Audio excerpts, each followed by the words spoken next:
Hi guys, so welcome to this course on IIT BS Qualifier Computational Thinking.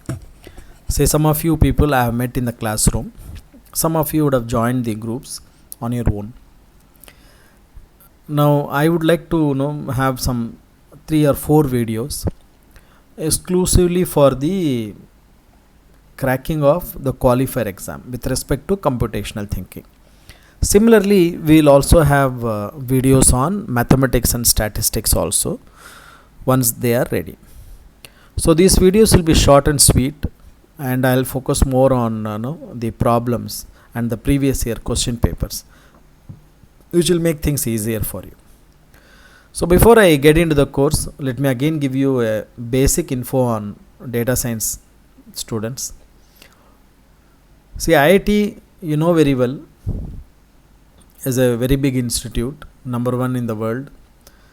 This institute is offering this data science course, 4 years honors degree course, which you can do online along with your regular bachelor's degree. See, my strong suggestion for people who are opting for this BS data science is, I would suggest you better go for a course like BSc Maths or BSc Statistics in your college. See, already we have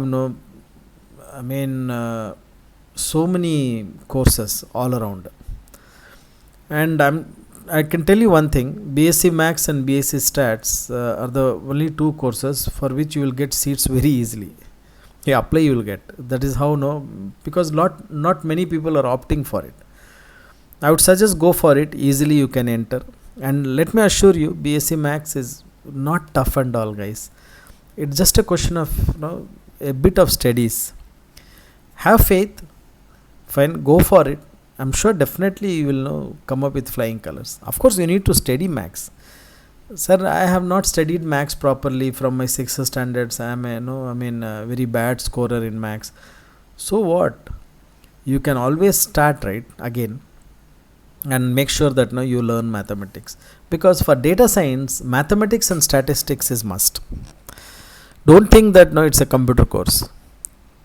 Of course, we are going to use computers, but more than computers, we need mathematics and statistics knowledge. The more you are good in mathematics and statistics, the better you will be a data scientist. Otherwise, it is going to be very, very, very tough for you. So my humble suggestion is, start loving Maths.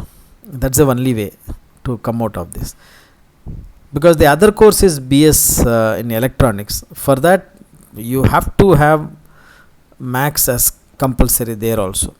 Without you having a mathematics in your 11th and 12th, you cannot apply for BS electronics. And the third course, which is medical engineering, now that's a offline course, and the biology students will join. So you have only one option left out, guys. That is to study Maths, no other choice. And if you have, not studied mathematics in your +1, +2, then only one option is data science for you. So in whatever may be the case, so start loving Maths. That's my humble request. See, studies is the only thing which can take us forward, and it's a golden opportunity to study in IIT and make sure that you get an IIT degree. It's a golden chance, students.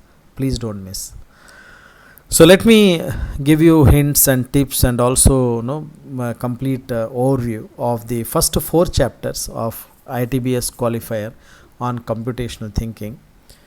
Have a clear understanding of this. It is very easy. I am going to go through all the topics one by one.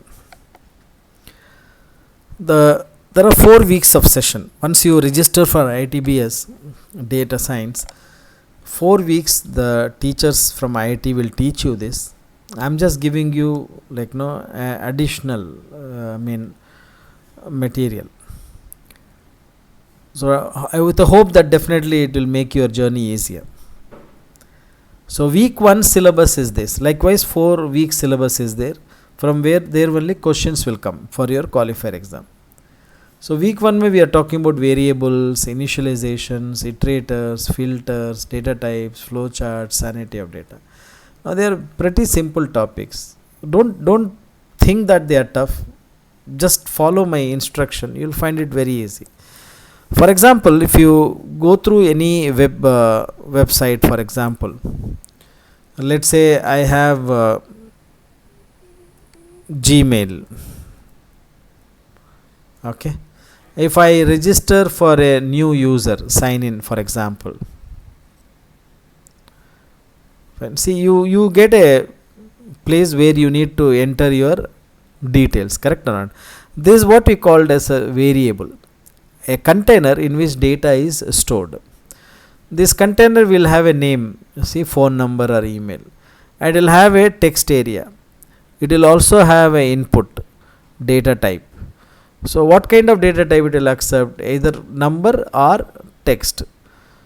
So I can specify, I just want number, I want boolean. Boolean means true or false, or I can have text.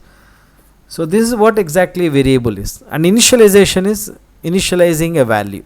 You enter a value, right? That is called as initializing. Making sense? So that's what it is, variables initializations. Iterators means doing something repetitively in a loop. Like entering marks of students. The teacher is entering the marks of students. So if there are 40 students, the teacher has to repeat this exercise of entering marks 40 times, correct or not? This is called as iteration. Filters. Filters are on a conditional check, you filter a data.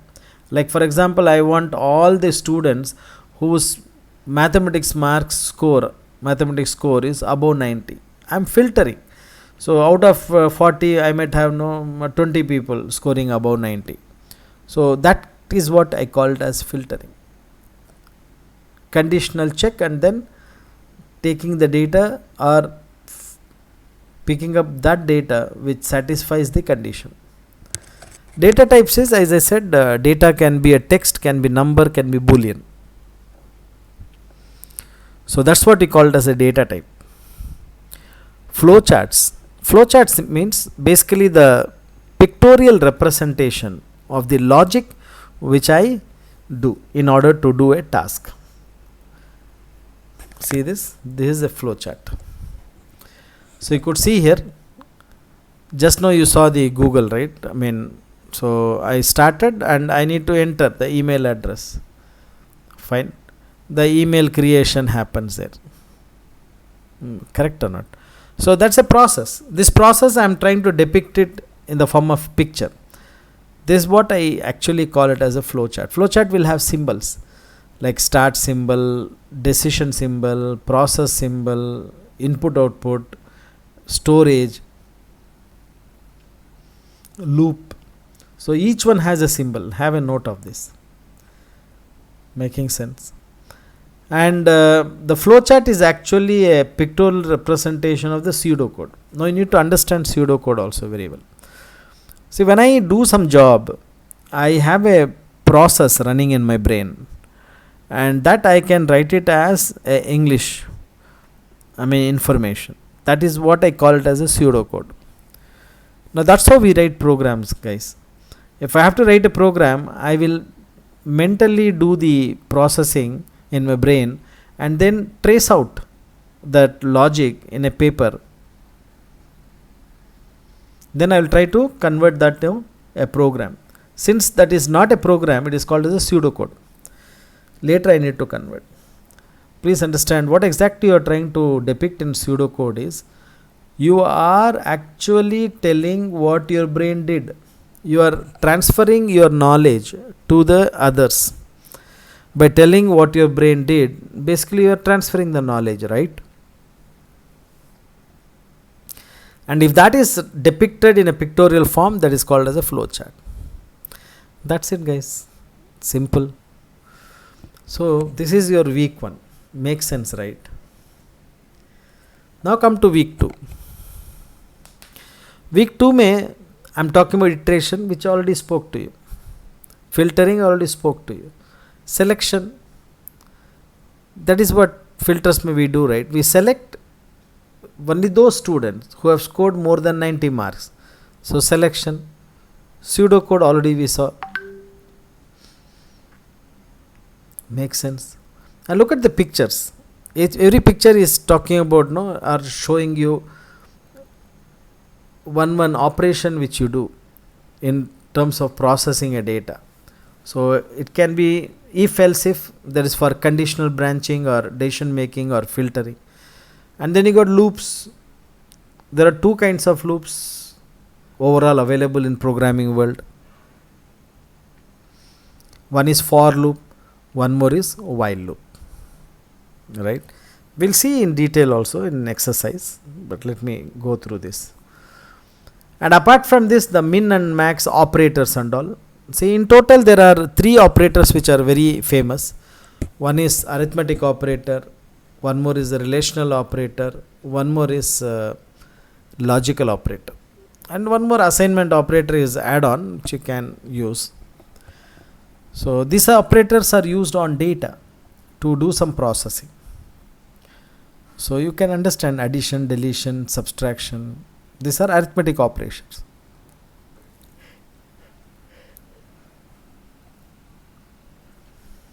Making sense?